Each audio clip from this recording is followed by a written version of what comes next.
In the beginning of Esther allowing us to flow through her, while she found, because she was in the receiving mode, perfect words to match the vibration that we were presenting, her words said, if you desire something and believe it, then it is.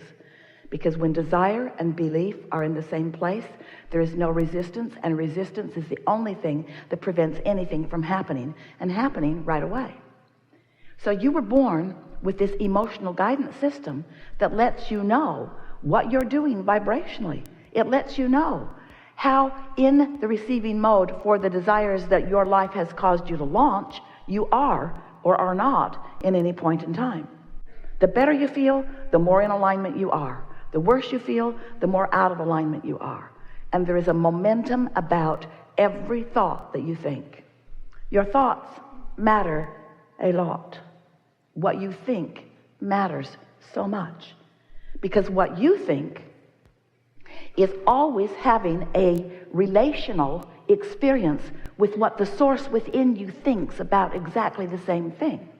So when you think, I'm not a good person, you feel strong negative emotion because your inner being will never agree with that. If you think this is going to be very difficult, you'll feel concern, maybe even depression, certainly discouragement, because your thought that this is going to be difficult does not jive at all with your inner being's knowledge of the power of the universe and the ease and flow of you directing your thoughts simply. But you've forgotten how to offer pure thoughts. You've been trained into such objectiveness. You weigh the pros and the cons and the pluses and the minuses. Let me stack this all up in order to make a decision. And we say, you kill every desire with your thoughts that make you feel doubt. I want this, but, oh, it'd be really nice to have that, but I wasn't born to the right people, or I wasn't born at the right time, or I wasn't born, it is not going to happen to me. And so you offer contradictory thoughts, and because you think they're reasonable, you don't even know that you're doing it. But when you start living life vibrationally, when you start living life emotionally, when you accept the emotions that you feel as your guidance system, then you come to understand that everything that you are thinking has a vibrational offering, and every vibrational offering has a relationship with what source within you knows about the same thing. So the better you feel, the less gap you have, which means the less resistance you have, which means the more power you are allowing to flow, which means the more attraction power that you have, which means the more cooperative components are coming to you, which means you are not in that moment of joy or clarity or fun or laughter or eagerness or passion. You are not offering a resistant vibration, and you don't have to keep that up very long in terms of your time before those thoughts have turned to things. And that's the part that we want to remind you. That's the part that so often you've forgotten. When you are thinking thoughts from the receptive mode, those thoughts are turning not only quickly, but to wonderful things. When you're thinking thoughts from your not receptive mode, from your guarded mode, from your protective mode, from your defensive mode, those thoughts also, because law of attraction responds to everything, are turning to things, but the things that they turn to you don't like so much. And then if you're like most humans, you spend all your time arguing about those things that you and others have created, not from your receptive mode. Politics is based on that. Almost all religion is based upon that. All of your debates and arguments and negotiations, almost all of that is you all, oh, we love you so much, squabbling like children because you've forgotten what the receptive mode feels like, and we love you so much you're not disciplined enough to stay there long enough to experience the movement and the witnessing of the universal forces responding on your behalf. Your sense of worthiness will come on full force once you discover how good it feels to feel good, and once you are willing to make some attention or focus toward feeling good, just reaching for the best feeling thought you can find now and now and now. We've been saying for a while that there are two ways for you to know what you're doing vibrationally. One is by the way you feel while you're offering it, and the other is by noticing how it turns out. Both are fine. It's just one is pre-manifestation, the other is post-manifestation. And so we think it is such a wonderful thing when you're in some mood and you're there for a while, maybe a really good, receptive, happy mood, or maybe depressed or defensive, and then you've been there long enough that a manifestation occurs. And it is so lovely when you finally say, I get that. Now I'm here with this thing I want not so much. I recognize the thoughts that I harbored and encouraged. I get why that turned to that thing. In fact, I remember witnessing it happening. I remember how there was that, and then there was that, and then there was that, and then there was that, and then there was that, and then there was that, and there was that. I remember the trend toward this manifestation. And what we want you to know is you can stop the trend at any moment. You can stop the trend toward unwanted and get it moving toward wanted as soon as you decide, first, this is a vibrational universe. Next, you are a vibrational being within it. Next, there's way more momentum for well-being for you than you could ever add to while you're here in this physical body. You are blessed beyond our ability to even explain it to you. Next, you can tell by the way you feel what stream of consciousness you are expanding on. And finally, once you decide that nothing matters more to you than that you feel good, and you are willing to find the best feeling thoughts, not the most realistic thought in the moment. Esther said to us many times in the early days, Abraham, but it's true. And we said, what's that got to do with anything? The things that are true are only things that people have created. And the things that are true, that are crummy and that you don't want, are only things that are created from a place of not really being in that powerful receptive mode. You can practice yourself there. You can be the deliberate creator of your own experience.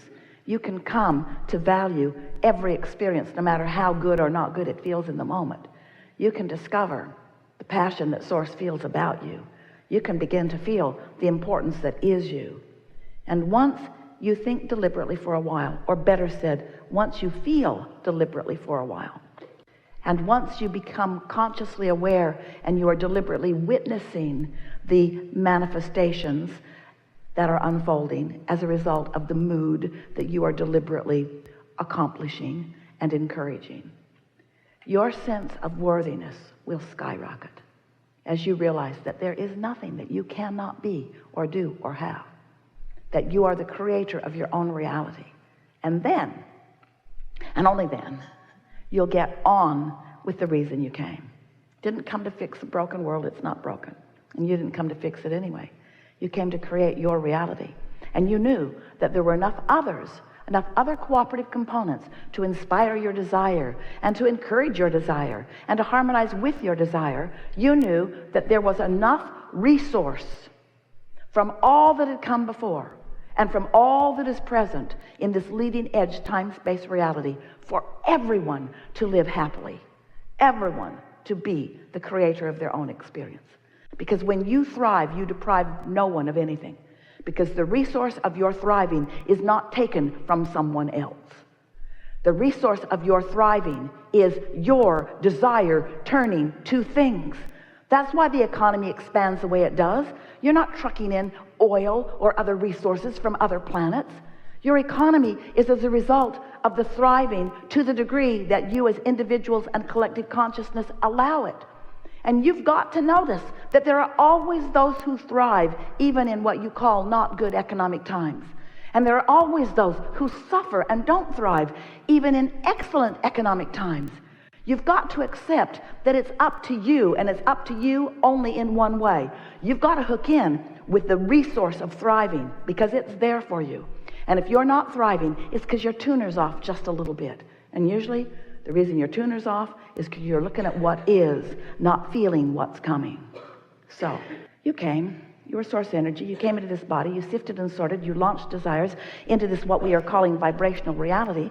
This vibrational reality matters so much, we wrote a whole book about it and gave this vibrational reality the name of the vortex because we wanted you to accept its existence. Hard for you, because you're used to seeing and hearing and smelling and tasting and touching things. And when we're talking about a unseen, unsmelling, unhearing, in other words, you can't see this vortex. You can sense it, you can feel it, but you got to be pretty good at your emotional awareness before this vortex feels like a reality to you. But it's a reality to us We know everything that you've put into it. We've watched you put it there incrementally. We've watched law of attraction gather momentum and gather more cooperative components, and it bubbles and boils and becomes more and more. And then when you least expect it, meaning when you are least pushing vibrationally against it, an idea occurs to you. An idea is born because you let it be born. And you feel like, oh, this is new. We say, no, it's old, old, old. It's been becoming. You just received it. And here's the thing that we so want you to hear about that new desire that you just received. It has so much momentum already going. So much of its evolvement has happened before you even allowed yourself to receive it, that it is certain, it is for sure, that once you have received it, it must come to fruition. But you got to get out of your meaning to be helpful but not action-oriented, wrestle it to the ground and kill it ways. We're eager to talk with you about anything you want to talk about. Nothing is off limits. You're going to notice a wonderful evolving of understanding as we are playing here together. So just be easy about it. You are primarily in the receptive mode. You listened to us. We spoke the truth that is at the heart of everything that you know to be. And as you listened, your vibration shifted into a place of predominant receptivity, which means we're going to have a really good time as we're moving forward here today. So